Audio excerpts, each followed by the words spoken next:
Bonsoir à tous, bienvenue dans ce nouveau webinaire de la FSCF. Ce soir, on va parler digitalisation. Alors, ce n'est pas une injure, c'est un terme qu'on va vous expliquer progressivement et avec tout plein d'exemples pour que ça soit très très clair pour vous. Quand je dis nous, je parle de moi, donc Chloé Carré, vice-présidente recherche, développement, innovation, et de Samuel Ratier, que vous voyez apparaître sous le nom de... c'est bon, sous le nom de Samuel Ratier, c'est parfait. Donc, qui est actuellement en charge à la FSCF, en charge d'un stage dans le cadre de son master, et stage qu'il effectue autour de la thématique de la digitalisation des pratiques, ça tombe bien. Donc, c'est lui qui va beaucoup vous parler de tout ça. On aura un petit temps de questions au cours de la présentation et un autre temps de questions en fin de présentation. Si vous avez la moindre question au cours de cette séance, vous n'hésitez pas à demander la parole, à envoyer un message sur le chat. Moi, je suivrai le chat en direct. Et puis, je vous rappelle que comme le webinaire est enregistré, vous avez tout à fait le droit de ne pas mettre vos caméras. Et pour des questions de confort pour les intervenants, vous pouvez aussi couper vos micros, surtout si vous êtes dans un environnement bruyant. Ça permet que tout le monde puisse entendre aisément. 20h03, parfait. On commence ? C'est parti.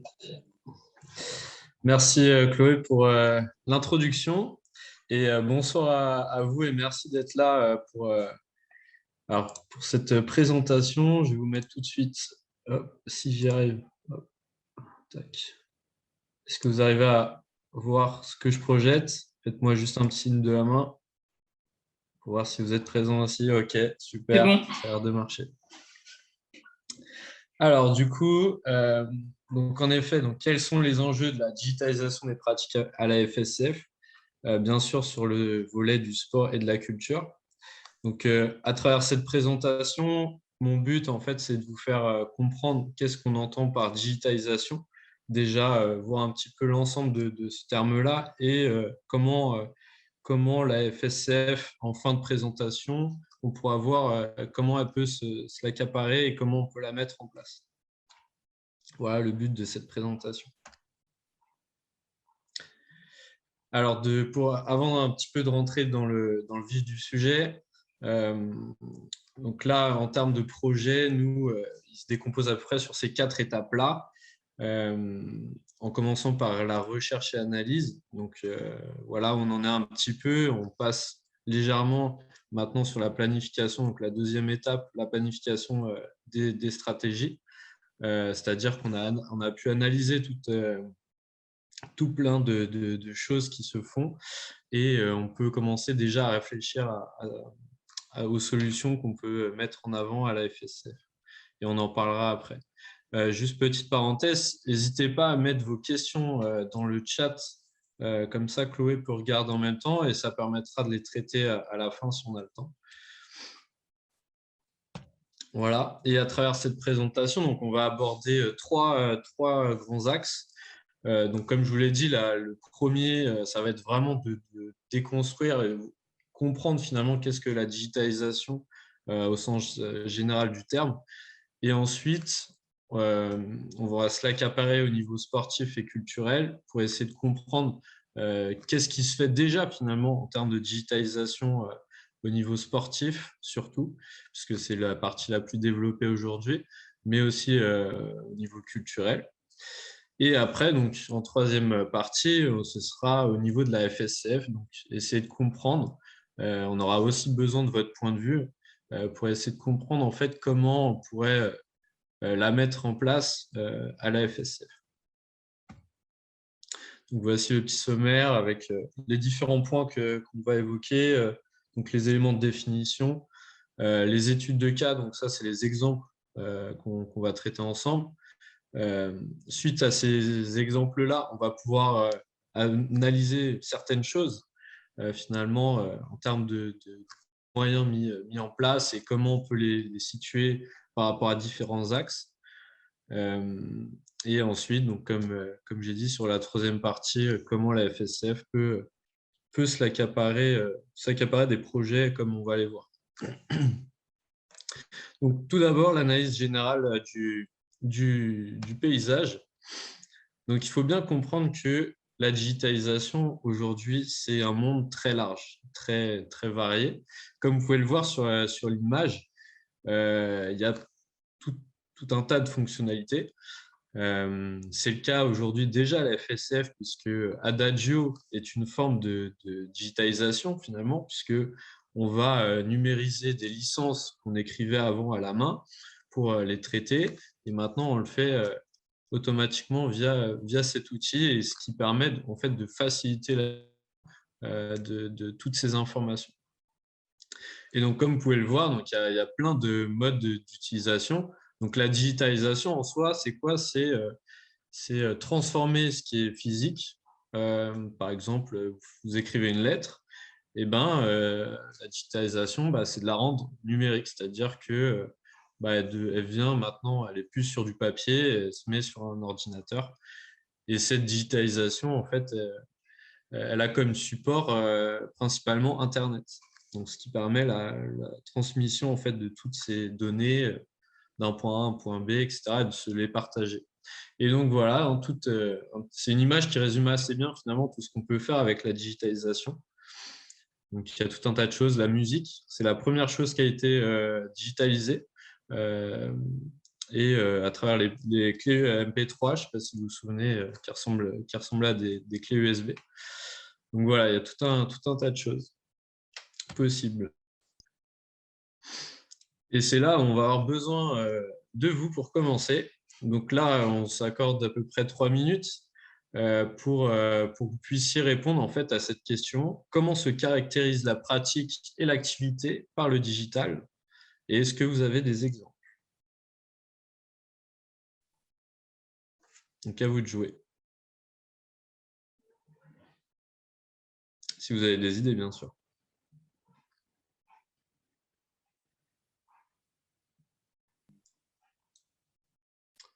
Non, pas d'idée par Personne n'a suppos. d'idée. Didier, tu n'as pas une petite idée?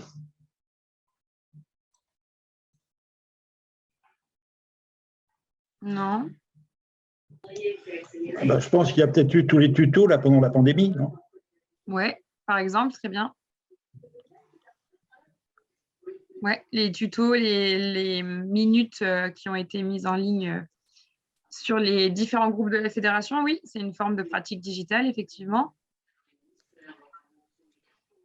Oui, les réseaux sociaux, effectivement. Les visios, effectivement aussi, ce sont la digitalisation des pratiques parce qu'on se sert du numérique pour faire quelque chose qu'on faisait auparavant d'une autre façon. C'est déjà pas mal. C'est bien, il y a plein d'idées. Hein. Bon, du coup, je propose de continuer. Vous pouvez continuer à mettre vos réponses dans le chat. Donc là, on va voir en fait 3 vidéos qui, pour bien illustrer finalement le message que je suis en train d'apporter. Une première vidéo où on y sera en fait dans 10 ans. Donc là, on est plus sur de la prospection. Avec deux autres vidéos qui viennent et qui sont déjà mis en place. C'est-à-dire que ça existe déjà. Et vous allez voir en fait comment ça évolue, donc du futur à aujourd'hui. Et c'est pour comprendre qu'en fait, c'est des choses qui se mettent déjà en place et, et ça permet de réfléchir et de se dire, OK, bon, on pratique de telle façon, mais est-ce que on laisse ça finalement pour des acteurs comme les salles de sport, tous ceux qui sont là à organiser finalement d'autres activités physiques et culturelles? Ou est-ce que finalement, on n'a pas un rôle, nous, en tant qu'association, aussi de mettre en place des dispositifs comme ça? Donc, je ne vous fais pas patienter davantage. Je vous montre la première vidéo, si elle veut bien. Hop. Voilà. Je vous laisse apprécier. Donc, il n'y a pas de son, ne vous inquiétez pas.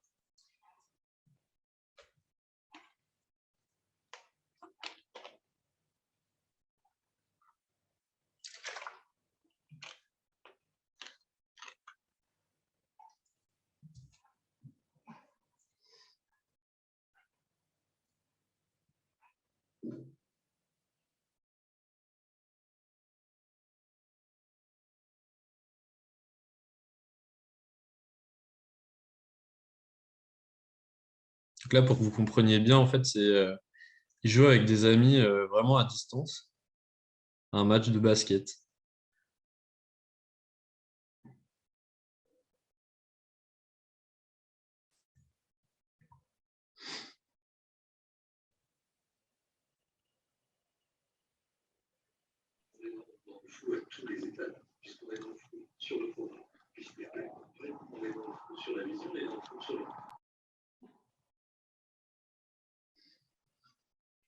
Voilà, donc première vidéo, en fait, on parle donc là, clairement, on appelle ça un métaverse, donc ça veut dire monde parallèle, où en fait, on pourra, dans 10 ans à peu près, c'est ce qui est estimé, faire des activités comme celle-ci, en fait, sportives, euh, avec, avec une connexion avec des gens vraiment à distance, mais comme si finalement ils étaient juste à côté. Donc, grâce à des technologies, en fait, c'est ça finalement le frein aujourd'hui qui fait qu'on n'y est pas encore. Donc, deuxième vidéo, où là, on est sur un système donc, qu'à l'escalade. Et en fait, c'est du matériel qui vient aider comment dire, à rendre ludique finalement l'activité avec des jeux. Donc, c'est-à-dire qu'on projette un jeu sur le mur qui va être interactif avec notre toucher et qui permet de faire des jeux. Voilà, donc ça, c'est entre autres une digitalisation de l'escalade, par exemple. Oui, donc c'est quelque chose d'assez... et ça se fait déjà. Deuxième et dernier exemple de pratique qui se fait aujourd'hui, hein. Ça s'appelle le ADO, donc c'est H-A-D-O. Je crois qu'il me semble qu'il y a aussi une fédération sur cette pratique-là et de discipline en France. Et en fait, c'est comme une balle aux prisonniers qui se fait. Donc, concrètement, ils portent des lunettes virtuelles avec un téléphone connecté et ça leur permet donc voilà, de jouer. Donc, il y a tout un aspect spectateur. Voilà, c'est vraiment une pratique qui existe déjà aujourd'hui. Donc, le ADO. Voilà. Donc, je passe. Donc, ces 3 vidéos, ça nous permet de nous montrer déjà un petit peu l'ambiance, hein, l'atmosphère générale de ce point de vue-là.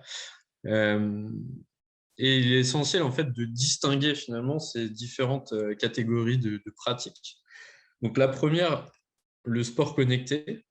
Donc là, comme vous le voyez sur la vidéo, donc on voit des personnes en fait qui, avec l'utilisation de supports virtuels, de visuels finalement, qui va peut-être conceptualiser l'univers dans lequel ils peuvent être autour d'eux et les aider finalement à pratiquer comme s'ils étaient, je sais pas, sur le Mont Blanc alors qu'en fait ils sont dans leur chambre. Donc voilà, ça c'est du sport connecté, c'est ce qui permet de pratiquer une activité physique. Donc là, on va vraiment transpirer et on a une vraie activité. Finalement, c'est juste que la digitalisation vient en support pour améliorer finalement cette expérience de pratique. Ensuite, il y a ce qu'on appelle l'e-sport. Vous connaissez peut-être déjà. Et derrière le mot e-sport, en fait, c'est clairement du jeu vidéo. Donc, c'est-à-dire que, vous voyez, donc ces jeunes sont assis sur un siège et ils vont utiliser soit une manette, soit un clavier pour animer donc leur séance de jeux vidéo. Ils ont des coachs pour des professionnels et amateurs qui s'orientent dans ce domaine-là. Euh, et, euh, et donc, c'est là quelque chose où on est vraiment plus sédentaire qu'en action, en activité. Et troisième exemple, donc vous avez aussi l'aspect sur la digitalisation au niveau de la culture. Là, on est aussi sur une activité physique, mais plus sur du culturel, puisque là, on est concrètement sur de la danse. Là, c'est un jeu vidéo. Donc, vous avez 2 personnes qui sont dans leur salon et vous voyez qui sont en train de danser synchronisés avec le jeu, parce qu'ils ont des manettes qui permettent de capter leur mouvement. Donc ça, c'est un exemple, il y en a plein d'autres. Et donc voilà, et ça permet aussi de se confronter à d'autres personnes avec des points qu'ils accumulent, etc. Donc ça se fait au niveau culturel également. Continuons. Nous arrivons donc aux exemples. Et là, ça vous parlera peut-être davantage. Premier exemple, là, on est sur une journée d'initiative pour les jeunes. C'est-à-dire qu'en fait, on a des jeunes aujourd'hui qui sont plus devant les écrans que sur une activité physique et des activités sportives. Et en fait, l'intention de cette journée, en fait, c'était d'attirer ces jeunes-là déjà sur un premier temps sur des jeux vidéo où on va jouer au tennis virtuellement. Donc, on a une activité virtuelle sur des jeux vidéo ou avec les lunettes virtuelles. Et ensuite, on les amène sur un terrain de terre battue pour jouer avec des joueurs, etc. Donc, ça leur permet de faire connaître la pratique réelle qu'est le tennis.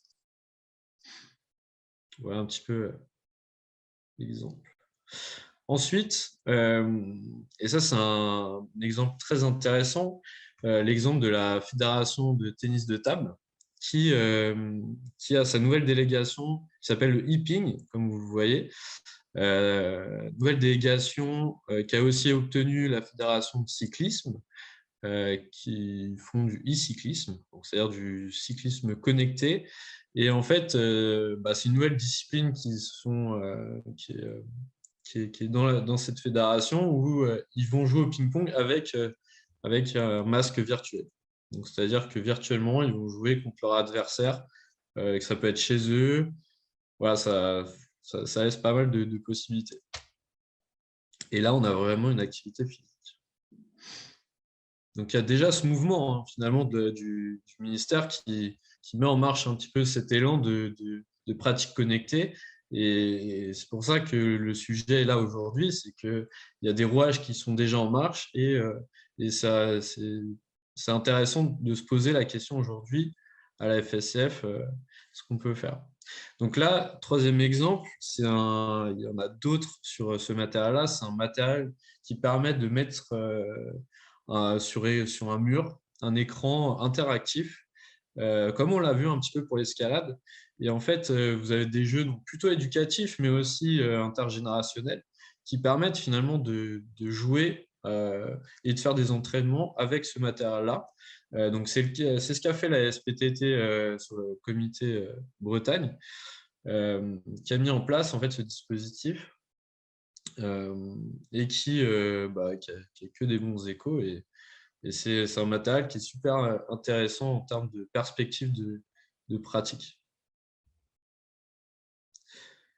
Un autre exemple, celui de la FSGT, qui a mis, j'en parlais tout à l'heure, du e-cyclisme. Là, ils l'ont fait en fait. Là, c'était pendant le Covid, donc ils voulaient garder un petit peu leurs licenciés et continuer des activités. Et donc là, ils ont mis en place. Donc là, il y a vraiment des personnes, comme vous voyez. Là, on dirait un jeu vidéo là sur la vidéo, mais derrière ça, il y a des gens qui sont vraiment en train de pédaler chez eux. Ça peut se faire aussi dans le club. Donc, ils peuvent être tous connectés sur leur vélo, en train de pédaler. Et donc, bon, là, on n'a pas le son, mais c'est animé derrière aussi avec des commentateurs, comme vous pouvez voir un match de foot. Voilà, c'est pareil. Donc là, ils animent la séance. Et je peux vous dire que j'étais invité là, sur le multiplex de FSGT, là, où il y avait cette compétition. Et je me suis dit, bon, je vais regarder 10 minutes. En fait, je suis resté l'heure entière. Donc, c'est assez intéressant finalement. Voilà, donc pour tous ces exemples et tout ça pour en arriver à la FSCF. Donc, tout ce qu'on a pu voir, ça nous permet aussi d'essayer de comprendre finalement comment se positionnent ces différents dispositifs. Et la première observation qu'on peut faire, c'est l'engagement vis-à-vis du coût du matériel que peut représenter de telles pratiques d'activité physique. Et donc, vous voyez, je ne vais pas aller prendre un par un, mais vous pouvez le voir sur le diapo. Vous avez différentes activités ou moyens ou supports, disons, de pratique ou digitalisation des pratiques. Ça va de la diffusion de jeux vidéo, donc c'est-à-dire qu'on va assister à une personne qui est en train de jouer à un jeu vidéo, jusqu'à, par exemple, du sport connecté ou du coaching, c'est-à-dire quelqu'un qui est derrière un écran et qui vous permet de pratiquer chez vous ou dans un endroit autre que celui où se trouve la personne. Voilà, donc par exemple, si on regarde comme ça un exemple sur la compétition de jeux vidéo, bah voilà, on est plutôt sur un engagement physique, si par exemple, plus ou moins, c'est à nuancer, puisque ça dépend en fait si derrière ça, on va rajouter par exemple un coaching plutôt d'activité physique pour garder finalement les joueurs en état physique correct. Mais à l'état brut finalement de la pratique, on est plutôt sur un aspect spectateur où on n'est pas vraiment actif. Et par exemple, pour le sport connecté, où là, on est vraiment sur une activité physique, où on va avoir vraiment on va mobiliser nos muscles. Et après, en fonction du matériel qu'on va utiliser, ça va être plus ou moins cher à mettre en place. Voilà. Donc tout ça, après, sera... Vous avez donc un autre moyen une autre perspective d'analyse sur tout ce qu'on a vu, c'est le lieu de pratique, c'est-à-dire où est-ce qu'on va pratiquer donc de chez soi à l'association, toujours en fonction du coût. Et ce qui est intéressant de voir là, c'est que on a le sport connecté et compétition de jeux vidéo, où là, on peut être que chez soi, mais on peut aussi le retrouver sur l'association, c'est-à-dire que si on a le matériel à disposition sur les lieux, bah, rien n'empêche finalement d'avoir ces activités en club, et ça peut venir en complément des activités qu'on propose déjà. Voilà un petit peu. Tac, je passe assez vite là-dessus. Donc voilà, deuxième question, où là, c'est à vous d'interagir avec nous. Et la FSCF demain, qu'est-ce qu'on pourrait proposer finalement à la FSCF avec tout ce qu'on a vu comme pratique digitale? Donc là, je vous laisse la main si vous voulez interagir dans le chat aussi. Ben, je ne vais pas réagir bien. Je pense que c'est la disparition des associations. Du coup, si vous avez des Et exemples ensuite, par rapport à ça, je vais dire que quelles sont les associations qui pourront éventuellement offrir ces activités, comme vous l'avez mis, c'est un coût élevé. Donc, ce qui veut dire que la grande majorité de nos associations ne pourront pas l'offrir.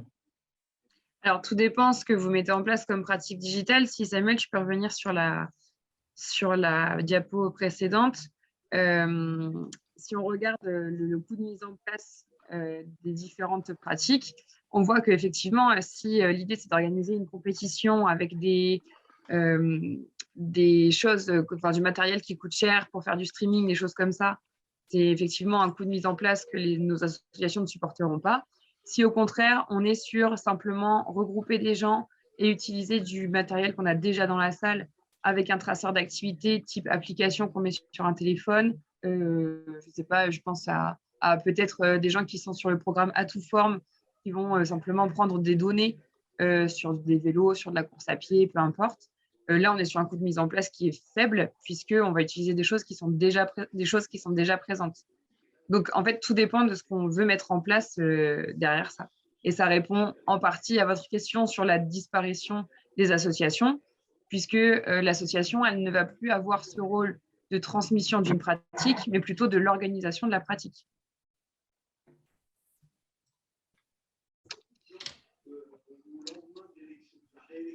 Sachant que oui, je vois comment de Didier. Et pour rajouter justement ce point, c'est que en effet, en fait, la digitalisation, comme vous avez pu le voir, par exemple, pour le club de tennis, c'est pas en fait quelque chose qui va venir remplacer l'activité du club, comme on a pu le voir, mais justement, c'est un moyen en fait qui permet d'attirer des publics qui sont loin de l'esprit associatif ou qui sont loin de s'imaginer ce qu'est réellement cette pratique-là, à leur faire découvrir par ce levier-là, ce moyen-là. Donc, en fait, c'est comme un outil, comme un autre. Tout dépend en fait de comment on va l'utiliser pour mettre en place les activités. Comme dit Didier, je pense que c'est plus un moyen complémentaire qui va venir en plus de ce que propose déjà une association. sachant que ce qu'il faut se dire aussi, c'est que là, on est par exemple sur du matériel grand public, entre guillemets, c'est-à-dire que ça se résume à des consoles de jeux que toutes les familles peuvent avoir chez elles. Donc, en fait, soit elles ont le choix aussi de rester chez elles à jouer entre eux, entre père, mère et leurs enfants, et ne pas venir dans ce cas-là à l'association puisqu'ils sont chez eux, ou est-ce que l'association peut aussi mettre à disposition ces moyens-là et du coup encadrer finalement cette pratique-là et les attirer sur des activités physiques qui existent aujourd'hui déjà. Et donc voilà, c'est, en effet, il faut cadrer le matériel, c'est-à-dire qu'il faut cadrer le projet, comment on le met en place, etc.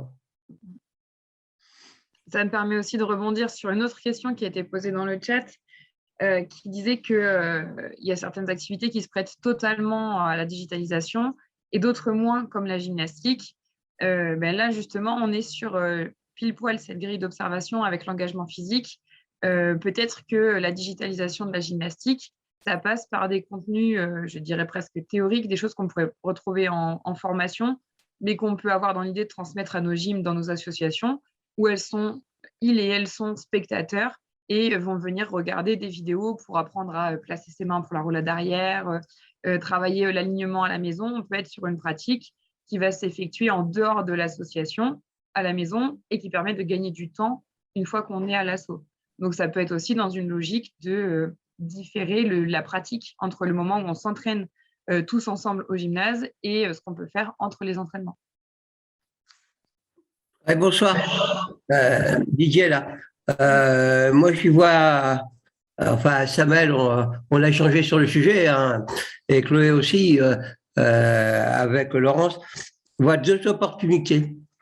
L'opportunité d'effectivement de s'ouvrir vers un public qui n'a peut-être pas tendance ou l'habitude de venir fréquenter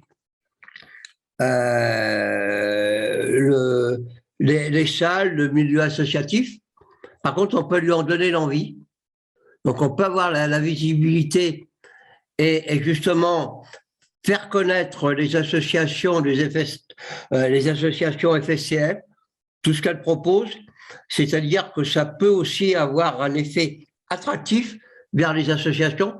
Ce n'est pas la politique du tutoriel. Au contraire, moi, je pense que c'est quelque chose qui peut permettre de venir renforcer nos associations, mais avoir une image, plus qu'une image, enfin une image pas différente, mais complémentaire.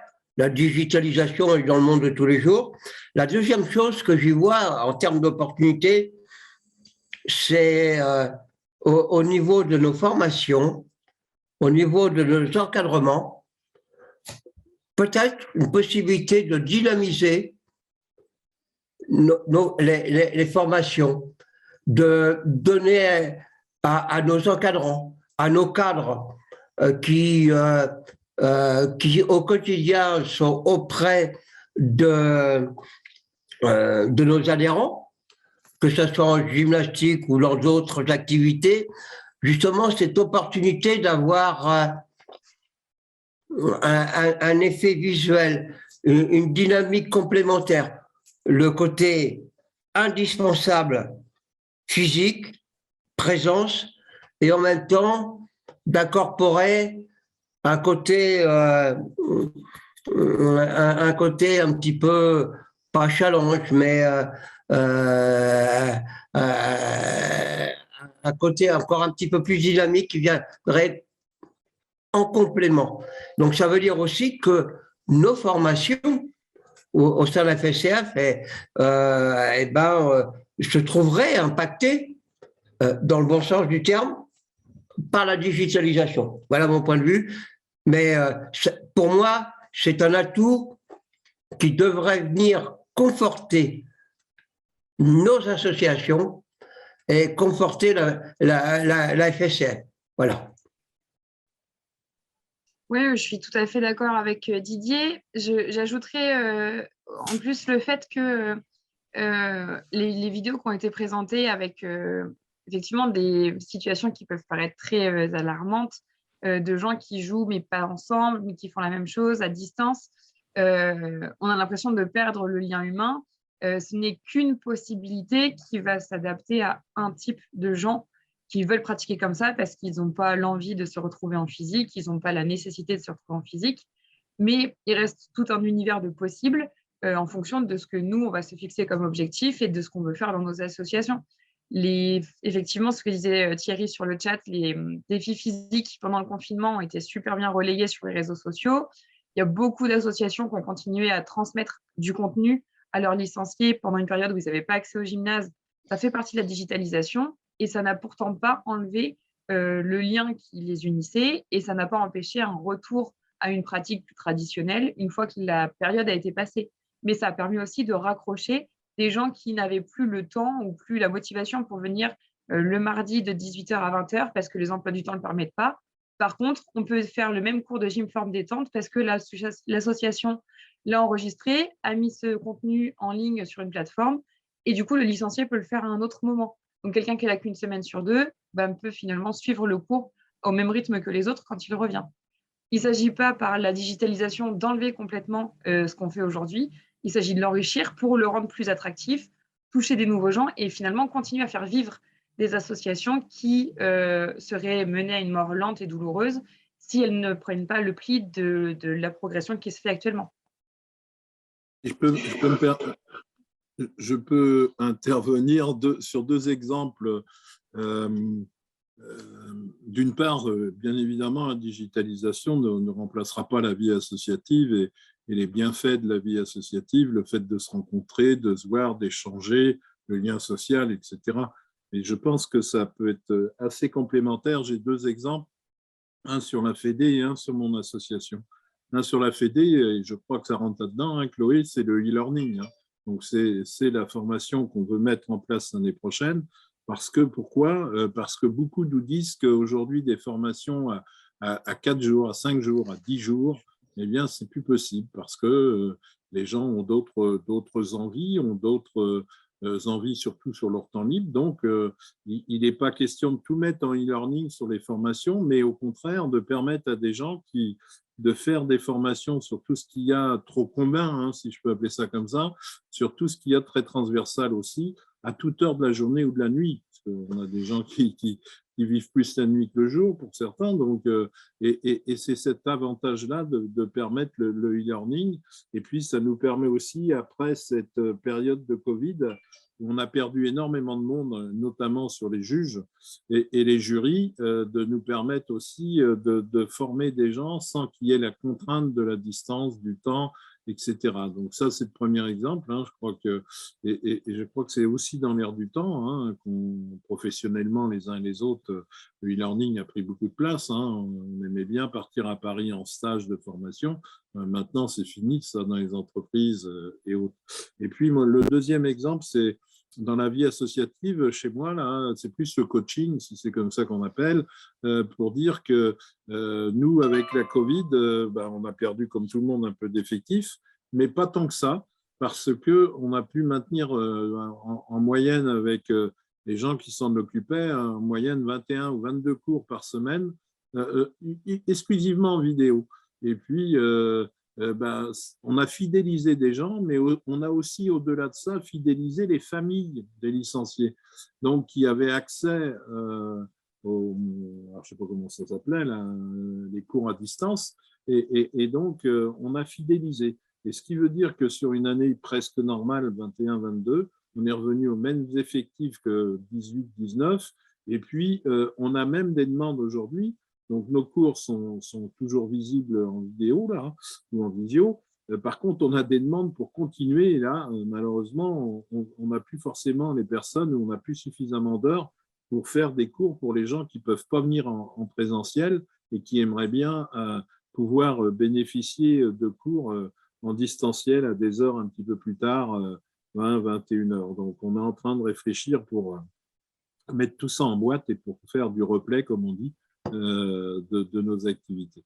Voilà, c'était deux exemples que je voulais dire, mais un Je suis d'accord, hein, Michel, ça ne remplacera jamais la vie associative en tant que telle au quotidien, mais ça peut aider aussi à tout au moins à avoir de nouveaux adhérents et puis à peut-être se développer dans des endroits qu'on pourrait appeler parfois improbables, quoi. Voilà ce que… Merci, Christian. Je vais répondre. Oui, j'allais répondre à Christian. Je partage alors tout à fait la digitalisation par rapport, je vais dire, à tout ce qui est formation. Je crois que c'est important pour apporter, je vais dire, des perfectionnements par rapport à nos cadres, etc. Mais je suis très sceptique sur les cours à distance parce que malheureusement, contrairement à Saint-Sébastien, je vais dire que ces cours qu'on avait faits, eh bien, on a eu une perte importante d'adhérents qui sont partis maintenant faire les cours en tuto et qui ne sont pas revenus dans les associations. D'accord. Effectivement, par oui. contre, je suis favorable totalement, au contraire, par rapport à tout ce qui est formation. Je vais dire parce que, bon, premièrement, pour certaines associations, ce sont des économies sur les frais de transport, sur les frais d'hébergement, etc. Et je veux dire, ça peut être aussi un attrait sur des perfectionnements pour des cadres qu'on peut avoir chez nous. Oui, je suis tout à fait d'accord sur ce que vous soulevez aussi. Et ça pose une autre question, alors qu'on ne traitera pas dans ce webinaire parce que ça durerait 3 heures, mais se pose aussi la question de que représente la licence aujourd'hui pour nos licenciés. Est-ce qu'ils viennent chercher une pratique? Est-ce qu'ils viennent chercher un lien social? Est-ce qu'ils viennent chercher du contenu? Et si effectivement c'est du contenu, on s'aperçoit qu'avec tout ce qui est disponible en ligne déjà, on n'a presque plus besoin de venir dans l'association. Donc, la vérité se trouve peut-être ailleurs que dans le contenu. Bon, on digresse un peu. Là, on va revenir à nos moutons digitaux. Je vais redonner la main à Samuel. Je voudrais simplement répondre par rapport à ce que vous avez évoqué. Il ne faut pas se leurrer sur la licence. Les adhérents, quand ils viennent chez nous, la licence, ils n'en ont rien à faire. Je veux dire, c'est simplement un état d'esprit de l'association qui doit licencier l'ensemble de ses adhérents. Et je veux dire, l'adhérent, quand il vient, il ne sait même pas la plupart du temps qu'il est licencié dans une fédération. Oui, absolument. Exact. Mais, si je peux me permettre, en fin de compte, je redis, ce n'est pas la politique du tout ou rien, mais par rapport justement au cours, on ne peut pas. En fin de compte, à mon avis, il faut utiliser la digitalisation pour renforcer nos structures associatives. Pourquoi ne pas proposer, au travers de la digitalisation, déjà à nos adhérents, de pouvoir continuer leur perfectionnement, leur pratique, lorsqu'ils rentrent chez eux? Parce qu'on le vit tous au quotidien. On a tous des adhérents, et notamment chez les jeunes, qui, à l'issue de l'entraînement, à l'issue du cours, continuent à pratiquer dans leur environnement, dans leur secteur, pour essayer d'aller un peu plus loin. Donc là, on peut peut-être trouver également un outil pour le vrai. Et puis, en fin de compte, la digitalisation, moi je ne suis pas pour la digitalisation à outrance, hein, c'est pas ça, mais je pense que c'est un atout. Si tu me le permets, Christian, d'autres fédérations… Oui, je permets tout. Hein. D'autres fédérations sont ou vont rentrer dedans. Et là, c'est comme le train, où on monte dans le train et on est dans le wagon, où on reste sur le quai de la gare. Problème, quand on est sur le quai de la gare, c'est compliqué de remonter dedans. Par contre, quand on est dans le train, on peut redescendre. Ouais. Après, on a eu une vidéo qui a été présentée par Samuel pour faire la connaissance du tennis. Mais pourquoi ne pas utiliser ces outils, parce que pour moi, ce ne sont que des outils, ces outils justement pour incrémenter, développer la visibilité, faire savoir tout ce que fait la FSCF, faire savoir où sont ces associations, faire savoir comment on pratique, enfin voilà. pour moi, c'est un outil de développement. Oui, tout à fait, je suis d'accord avec toi. D'autres fédérations le font, mais aujourd'hui, pour avoir vu il y a quelques jours à Toulouse avec Fabienne un certain nombre de moyens sur la digitalisation par le sport, hein, sur les outils, il est clair que les fédérations ont des priorités.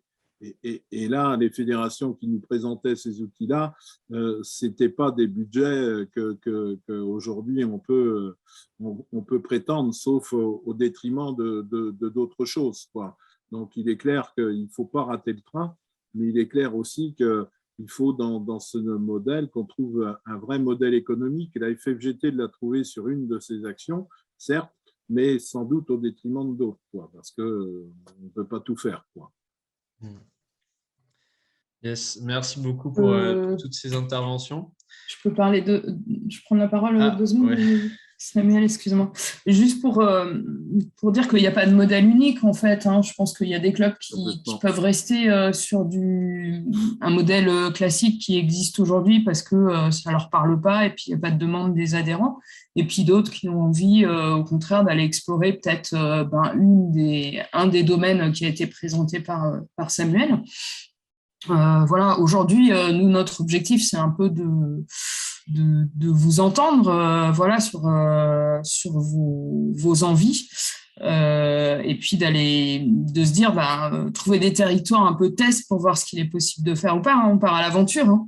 On est des pionniers et l'idée, c'est vraiment d'aller peut-être planter des petites graines à droite, à gauche, hein, pas forcément dans tous les clubs de la FSFF, hein, loin de là. Mais voilà, planter peut-être dans une dizaine de clubs et puis voir ce que ça peut donner. C'est ça, en effet. Hein, je vais y venir là sur tout ce que vous dites. En fait, c'est très intéressant parce que ça fait remonter des points de vue qui sont assez variés, mais au final, on comprend bien le message un petit peu global, c'est-à-dire qu'il y a des craintes par rapport à ces nouvelles choses et qui sont aussi associés finalement à des événements qui sont un peu négatifs finalement, qui étaient déjà là. Je pense notamment à la pandémie, où on a tous été enfermés chez nous, etc. Et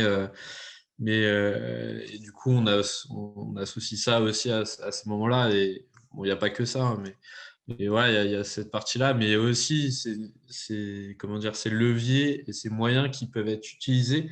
Et je pense qu'il faut analyser ça de façon intelligente et personnelle, c'est-à-dire que chaque association vit dans un contexte bien particulier et qui nécessite d'être étudiée par rapport à ces outils-là et comment on peut se servir de ces outils-là pour notre contexte à nous par rapport aux personnes qui viennent dans notre association ou qui ne viennent pas. Donc voilà, il y a tout ça à voir. Et je continue là, il ne reste plus beaucoup de slides, mais voilà les différents axes finalement qui ressortent de tous ces exemples qu'on a pu voir. On est notamment sur le premier, sur des supports innovants. Donc, par exemple, le mur interactif qu'a mis en place, par exemple, la SPTT en Bretagne. Il y a d'autres. Ça a été le cas aussi sur une association pour les personnes en situation de handicap à Châlons-en-Champagne, qui a mis ça en place dans leur gymnase. Donc, finalement, pour des personnes avec des difficultés et qui correspondent bien à leurs problèmes. Il y a aussi, par exemple, toujours sur le sport innovant, des consoles de salon et on l'a mis en place à titre expérimental au siège là pour faire jouer un petit peu tout le monde. Par exemple, une Wii, on va faire du tennis, on va bouger. On l'a vu dans la vidéo là, du club de tennis et là, on va vraiment bouger. Après, il y a un autre axe où c'est des outils, des supports d'activité. Donc là, c'est plus par rapport à ce qui a déjà été fait et ce qui se fait encore. C'est-à-dire, on va pouvoir suivre des cours à distance quand on ne peut pas se permettre d'aller dans l'association ou dans le lieu de pratique. Ça va être aussi pouvoir échanger sur voilà, des activités. Ça peut être aussi une base de données finalement pour tous ces fiches d'entraînement, de pouvoir filmer aussi des entraînements, par exemple pour la gym, ce qui permet d'avoir une d'analyser finalement chaque mouvement, si on les fait bien, de le partager aux autres associations uniques. Voilà, en fait, il y a tout un tas de choses possibles. Donc là, on est plus sur le deuxième axe, sur les supports d'activité. C'est comme ça, cette façon-là que, selon moi, j'ai déterminé. Et il y a un troisième axe où là, on est plus sur la partie compétition et événements connectés, comme on a pu voir sur l'exemple de la FSGT, où chacun venait pédaler pour gagner la course. Voilà, il y a le e-sport aussi sur cette modalité-là. Il y a d'autres pratiques. Je veux dire, c'est des technologies qui sont de plus en plus prisées maintenant par les différents acteurs du sport, mais pas que, et qui répondent à plein de besoins. Et tout le monde vient enrichir finalement tout ça. Et par rapport à ces trois axes-là, c'est là où je voulais en venir. Donc, il y a cette base finalement, animation et réseau. Alors, j'ai mis Twitch, c'est une chaîne parmi tant d'autres, mais disons que c'est la plus utilisée dans ce secteur un peu du jeu vidéo, etc., où il y a le plus de visionneurs. Je ne sais pas si c'est le bon terme. Et aussi, donc, sur la deuxième image, par exemple, il peut mettre derrière aussi des conférences, des tables rondes. C'est le cas déjà en Occitanie avec Sportnum qui met ça en place. Il y a plein d'initiatives qui sont mises. Il y a la mêlée aussi qui est dedans et qui font parler finalement ces personnes qui sont engagées dans ces technologies, ces associations, ces fédérations. En fait, ça met tout le monde un peu dans le panier sur ces sujets-là et on en discute. Un peu comme on fait ce soir là, sauf que bon, moi je ne présente pas de produit, mais peut-être un jour, je ne sais pas. Et voilà, donc ça permet en fait finalement de discuter et de s'accaparer des choses finalement, ou de faire connaître des choses qu'on n'avait pas forcément à notre connaissance et qui peuvent peut-être nous parler sur notre activité en association, etc. Bref, je ne vais pas rentrer plus dans le détail, mais voilà, c'est cette base-là qui peut venir alimenter en fait ces trois axes, comme on peut le voir. Et je vais finir sur les fiches actions qui sont liées donc au PDF. Et donc là, c'est juste à titre d'exemple. Il n'y a pas rien à acter pour l'instant. C'est juste pour ça nous ouvre un petit peu les idées. Et par exemple, sur l'action 9, on a favorisé donc, par exemple l'engagement des jeunes. Donc là, je vous ai mis à côté des statistiques, des publics finalement qui vont être sur ces outils-là. Et donc, on voit principalement que c'est des jeunes. Et comment on pourrait l'incorporer à la FSCF? Je dis bien, c'est toujours imagé, hein, donc il n'y a pas d'idée forcément derrière, mais là, c'est juste pour qu'on arrive des fois à se représenter un peu mieux les choses. Et on pourrait l'intégrer, par exemple, à des dispositifs qui existent déjà. Par exemple, il y a l'îlot sport, on est sur un aspect innovant, etc. Il y a les ELI, voilà, il y a tout un tas de possibilités. Sur cet axe-là, donc sur l'engagement des jeunes, il y a aussi l'action 14 là, sur les activités émergentes.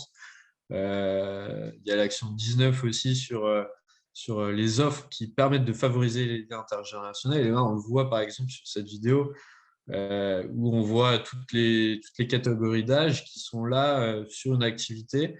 Et ça parle à tous ces publics-là. Donc, ça peut être en famille, ça peut être... on l'adapte un petit peu comme on veut, à sa sauce. En fait, ça montre que il y a beaucoup de choses possibles. Rien n'est figé dans le marbre, c'est-à-dire que c'est pas parce que je vous présente par exemple ça que demain il faut que je fasse ça. Pas forcément en fait. Il y a ces outils, et ces outils, on fait un peu ce qu'on veut. Hein. C'est un peu comme une perceuse où on peut percer le mur, on peut percer une planche de bois. Enfin, voilà, c'est une aparté. Et par exemple, il y a aussi tout l'aspect offre santé sur Atouform, où c'est par exemple des consoles de salon, comme vous voyez ici sur la vidéo. En fait, la personne est chez elle ou en club et elle peut être connectée sur le jeu, ce qui permet de lui faire des activités, des mouvements plutôt de remise en forme, plutôt de façon ludique, puisqu'il y a un jeu derrière et ça anime un avatar, etc. Donc, ça stimule un petit peu l'activité qui pourrait être sur ces publics-là, par exemple, qui pourrait leur faire peur finalement de faire des mouvements, etc., où ils n'ont pas l'habitude. Et il y a aussi donc, cet aspect, je le disais tout à l'heure, base de données ou des cours à distance, où on va pouvoir voir des vidéos qui sont disponibles. Par exemple, on a assis toute la journée au bureau, entre deux, est-ce que je peux faire un exercice pour rester un petit peu en forme, bouger un petit peu? Je vais mettre la vidéo et voilà, je peux mettre ça en pratique. Et avant-dernière slide, il me semble. Donc sur l'action 39, sur tout ce qui est animation communautaire, ça va être par exemple, je l'ai dit un peu tout à l'heure, ça va être la base finalement des 3 axes. C'est utiliser une chaîne, par exemple comme Twitch, vous avez YouTube qui existe déjà à la FSCF, pour animer finalement des événements. Ça peut être digitaux, pardon, et des événements qui sont aussi des championnats qui vont se passer là bientôt d'ailleurs. Et c'est filmer, animer aussi ces championnats. Donc, c'est aussi un support, un moyen d'animer ces réseaux-là et de montrer finalement ce que fait la FSC. Et voilà, dernière slide pour finir sur tous ces partenaires, puisque ces nouvelles choses vont attirer finalement aussi des nouveaux partenaires. Et c'est des personnes auxquelles on s'est déjà un petit peu rapproché pour creuser un peu le sujet.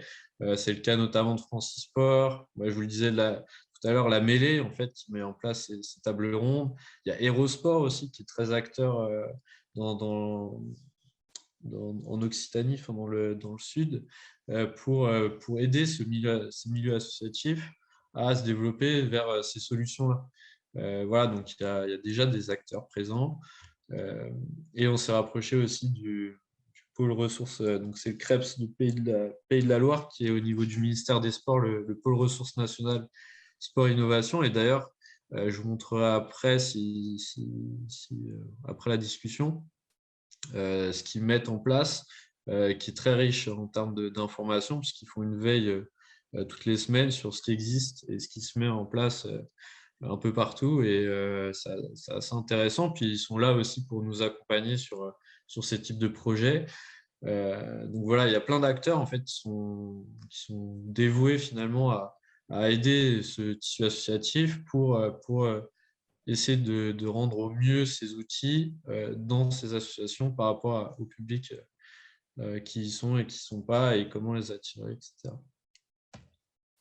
Voilà, j'ouvre maintenant les discussions. Et si vous avez des questions, n'hésitez pas. Il y avait une nouvelle question de Michel qui demandait une idée du coût de l'investissement. Alors, je ne sais pas si c'est une question rhétorique ou si c'est une vraie volonté de savoir si on a budgétisé ce que coûterait la digitalisation. Tu veux que je réponde du coup? C'est pour dans les deux sens, c'est savoir au niveau d'une association et au niveau de la fédération. Oui, alors en fait, il faut savoir que il y a une logique de progressivité dans la digitalisation, c'est-à-dire qu'on peut très bien partir de choses qu'ont déjà les adhérents, et auquel cas ça ne coûte absolument rien. Si l'idée, c'est pour quelqu'un qui fait de la gymnastique, de savoir quel est son état physique, et donc d'avoir des données sur sa santé et son activité physique, on peut très bien utiliser des applications qui sont gratuites et à disposition sur smartphone, et dans ce cas-là, ça ne coûte absolument rien à l'association. Ça permet à l'entraîneur d'avoir des données supplémentaires, donc d'adapter davantage les programmes d'entraînement. On est sur une digitalisation qui se fait en dehors du gymnase et qui ne coûte absolument rien.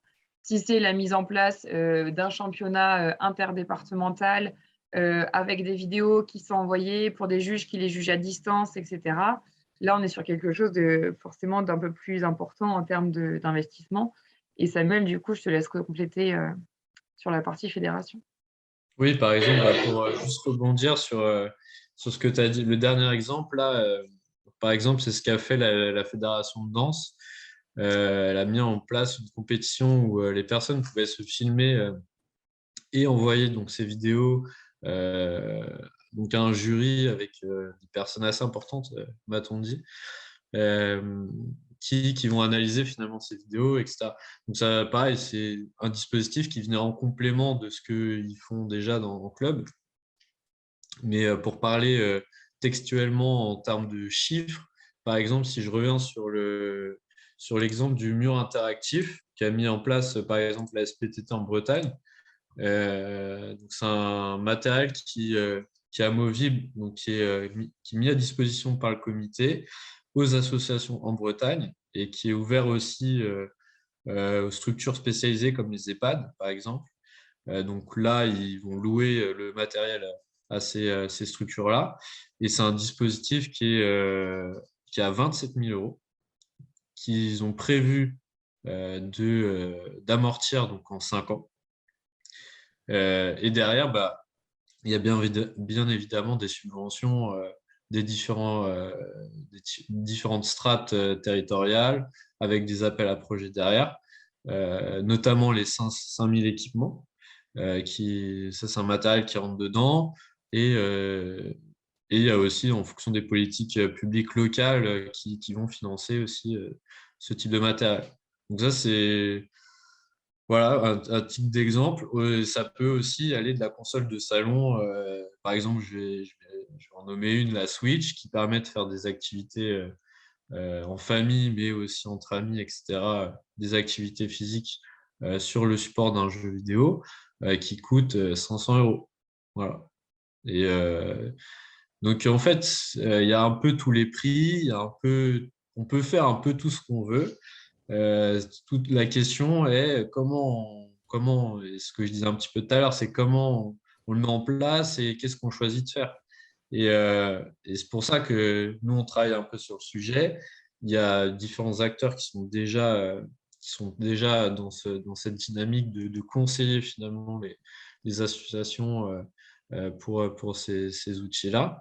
Mais aussi, nous, en tant que fédération, d'aider à accompagner et de choisir au mieux en fait, ces différentes pratiques. Je ne sais pas si ça répond totalement à la question. Personnellement, ce que je pense, c'est que pour répondre j'aborderai, j'acquiesce sur ce que disait Didier tout à l'heure. Je pense que l'attente dans l'immédiat des associations, ça serait surtout axé sur tout ce qui est formation et perfectionnement. Et après, je vais dire les activités, donc déjà faire le bilan, ce que donnerait, je vais dire, cette digitalisation au niveau de la formation et après de l'accès éventuellement sur les activités. Parce que de toute façon, contrairement à ce qu'on peut dire, c'est quand même, je veux dire, la dilution des adhérents des associations, parce que bon, peut-être que Christian a peut-être eu un retour, mais dans beaucoup d'associations, les adhérents qui ont goûté au tuto, sont plus revenir de les associations. Mais du coup, là, si je comprends bien, en fait, c'était principalement axé sur des tutos, donc c'est-à-dire des activités qu'ils faisaient à distance. Après, là, là, c'est des outils en fait qui permettent de pratiquer aussi en club. Par exemple, le mur interactif, concrètement, là, c'est vraiment en club. Hein. Enfin, on ne peut pas pratiquer chez vous à lancer un ballon sur un mur. En fait, c'est comme si vous intégriez, par exemple, c'est comme une nouvelle cage de foot sur le terrain. Là, c'est un petit peu pareil. Bon, je grossis un peu la chose. Mais du coup, là, on est vraiment je me base sur ce que vous avez présenté tout à l'heure sur Atouform. C'est ça qui est quand même le plus adapté dans nos associations. Bon, le ballon sur le mur, bon, je ne sais pas. Enfin bon, il y a peut-être des activités qu'ils pratiquent. Mais je veux dire, ce qui correspond essentiellement à nos associations, c'est éventuellement ça, je vais dire, l'Atouform. Ouais. Mais il ne faut pas se leurrer. Hein. Je veux dire que les gens qui travaillent, ils ne vont pas sortir leur cassette pour faire de la gym. Hein. J'ai pas bien entendu. Ils ne vont pas sortir là?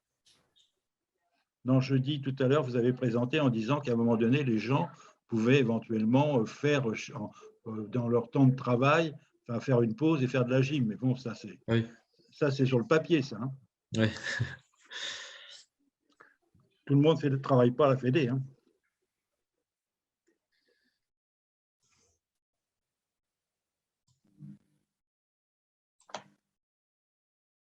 Du coup, ouais.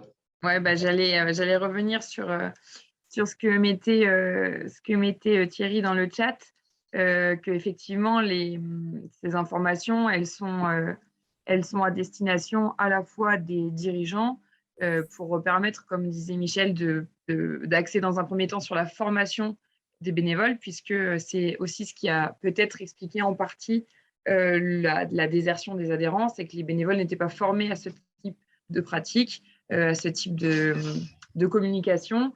Et donc, forcément, ça n'a pas été aussi efficace que ça aurait pu l'être. Et donc, ces informations qu'on vous a transmises ce soir, elles sont à destination aussi potentiellement des adhérents ou des bénévoles qui sont déjà sur le terrain pour tirer le meilleur parti de tout ce qu'on a présenté et adapter à la réalité du terrain, à la réalité de vos associations, toutes les idées qui, là, ont été mises en place à différentes échelles. Il ne s'agit pas de vous donner des projets clés en main, mais de voir et de sonder dans votre quotidien quelle place prend le digital pour votre association et quelle place elle peut prendre pour vous permettre de mieux faire vivre votre association. Pour en revenir sur la question tout à fait légitime du risque de déperdition au niveau de nos associations, moi je le perçois pas comme ça, parce que le risque d'aller toucher des personnes qui ne fréquentent pas nos associations, donc il n'y a pas de risque. Ils ne viennent pas chez nous. Donc, en fin de compte, c'est un moyen de pouvoir les amener vers nos associations.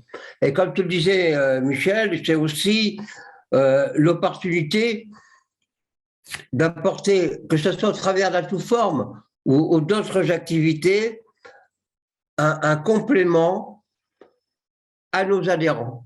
Donc, une certaine forme de fidélisation, puisqu'on dynamise nos activités, mais ça va même plus loin, y compris au niveau de nos cadres et de nos encadrants qui voient aussi une évolution de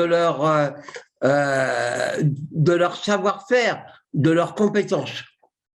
Moi, je le perçois comme ça, mais je dis bien, il faut que la digitalisation soit au service de la FSCF et non pas quelque chose qui soit en parallèle et qui ne contribuerait pas au développement de la FSCF et de nos associations.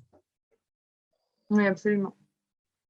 Je vais aller plus loin. Si on va dans ton sens, Didier, moi je verrais très bien, enfin, je vais être très exigeant, c'est qu'éventuellement que ce soit la fédération qui nous donne le document à diffuser auprès de nos associations.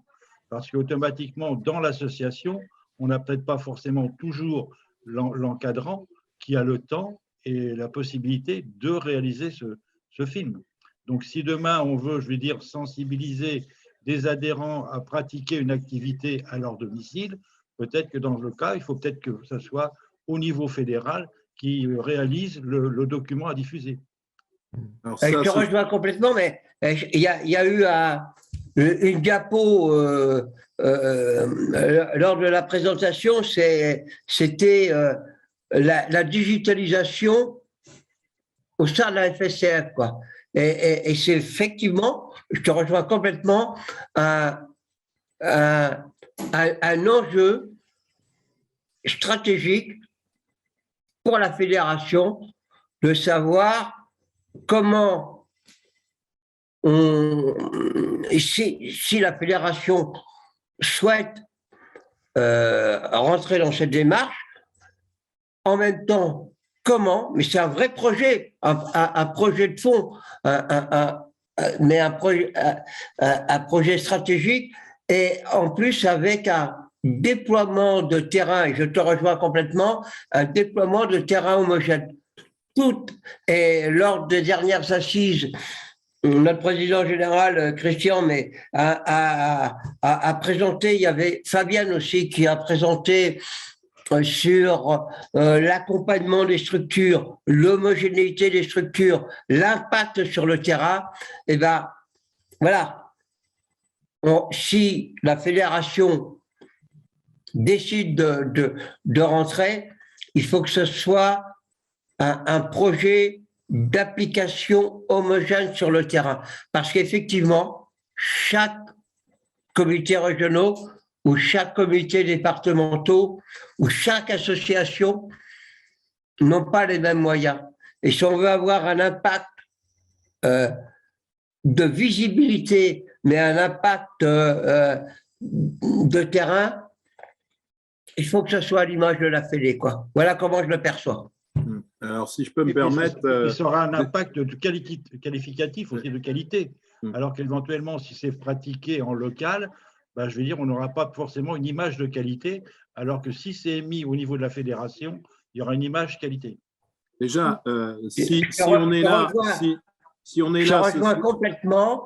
Et à nous, en tant que structure déconcentrée, hein, moi je suis sur un comité départemental, mais à nous justement de mettre en place les plans de déploiement pour porter justement des actions et cette politique et être je ne veux pas dire le bras armé, j'aime pas ce terme-là, mais le bras de levier et le bras actif pour accompagner nos associations, parce que tu as tout à fait raison, enfin, je te rejoins complètement.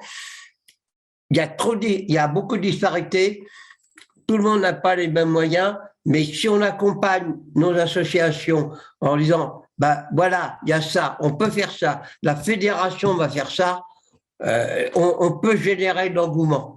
Et de l'engouement si je peux me permettre auprès de nos encadrants, mais auprès des jeunes aussi, et faire venir une nouvelle vague pour si je peux me permettre plusieurs choses quand même, parce que d'une part, si la fédération ne s'intéressait pas au projet, on n'aurait pas fait ce webinaire. Et donc, le webinaire existe. Deuxièmement, la digitalisation, si on réfléchit bien, elle existe déjà sur un certain nombre de points de choses à la fédération. Ça commence les réseaux sociaux, où on est globalement, je crois, très bien placé sur tous les réseaux sociaux. Il y a également depuis un certain temps Adagio, tu le disais, je crois, Chloé, mais Adagio sur l'outil, Dieu sait si on nous a dit qu'on n'était pas forcément dans la bonne direction sur Adagio, où aujourd'hui Adagio et à terme va être un vrai outil où on va pouvoir faire de multiples choses et notamment de la digitalisation. La troisième chose, la fédération sur le e-learning. Le e-learning aujourd'hui, de ne pas y avoir, si on n'y allait pas, ça aurait été une faute par rapport aux besoins et puis par rapport au développement qu'on veut donner sur la formation notamment. Donc, c'est aussi, et donc on est dedans. Après, les disparités territoriales, ce n'est pas à toi, Didier, que je te l'apprends. Les disparités territoriales, tout le monde n'a pas la chance d'avoir un comité départemental qui peut être développé de façon plus importante par rapport à d'autres. Hein. Et donc là, il faut qu'on continue à les diminuer, ces disparités territoriales, mais ça va prendre là aussi un petit peu plus de temps. Et puis aussi, et j'ai bouffé ce que je voulais dire, mais simplement aussi pour dire qu'on est en train de mettre en place, je le disais, Adagio, e-learning, plus un certain nombre de choses. C'était les banques de données que voulait, voilà, c'est ça que je voulais dire, Michel, je crois, des banques de données par rapport à de l'activité, du sport santé, et on y a bien pensé évidemment sur ces banques de données où les gens pouvaient aller faire du replay sur des cours de fitness, des cours de gym forme détente, des cours. Mais notre difficulté aujourd'hui, c'est tout ce qu'il y a réglementaire, mais ça, c'est dans les tuyaux pour que demain, on puisse effectivement avoir des banques de données sur des activités où les gens pourraient cliquer et se dire bah, ce soir à 22h, je vais faire mon cours de gym forme détente. Et ça, c'est aussi dans les tuyaux, mais il y a pas mal d'aspects juridiques derrière et ce n'est pas si simple. Et puis, je pense que, et pour finir en ce qui me concerne, je pense que la digitalisation, ça sera qu'un complément et un complément que les gens vont s'adapter et que les gens prendront ou ne prendront pas. Il est clair que on ne va pas forcer ou on ne mettra pas tout en place sur de la digitalisation, puisque la vie associative, ce n'est pas que ça, hein, on l'a dit depuis le début. Donc, et puis, il y a des activités fédérales qui existeront toujours. Si je parle de la gymnastique, par contre, rien ne nous interdira, parce que les jeunes seront sans doute en avance sur ce qu'on va proposer, de mettre en parallèle sur nos activités gymniques des activités dans le cadre de la digitalisation. Et ça se fait déjà dans nos clubs, hein. Je pense que vous voyez bien les uns et les autres dans l'entraînement dans vos associations ou autres, les gamins ou les gamines, ils sont déjà tous à pianoter, ce qui leur donnera de l'arthrose des pouces sans doute beaucoup plus tôt que les autres. Mais, et déjà, ils font de la digitalisation. Donc, voilà. Merci Christian. Deux messages dans le chat pour clôturer cette réunion qui a déjà un petit peu dépassé son délai, mais les échanges sont vraiment intéressants. Il y a Thierry qui disait qu'il faut absolument qu'on s'approprie ces outils qu'utilisent les jeunes pour qu'on continue à être pertinent quand on discute avec eux, et ça, on est tout à fait d'accord avec lui. Et puis, il y a Alain qui disait qu'il faut coupler le e-learning avec de la formation des formateurs pour les échanges et précisions. On ne peut évidemment qu'être d'accord avec lui aussi. Bon, eh bien, il est 21h13. Merci beaucoup pour votre attention. Merci beaucoup pour la qualité des échanges. C'était vraiment très intéressant et ça fait vraiment avancer le débat, les remarques que vous avez pu faire remonter. On en prend bonne note avec Samuel et puis vous pourrez retrouver ce webinaire en ligne si vous voulez le montrer à vos bénévoles, à vos dirigeants pour échanger avec eux. N'hésitez pas aussi à revenir vers nous si vous avez d'autres questions. Nous serons ravis d'y répondre. Bonne soirée à tous.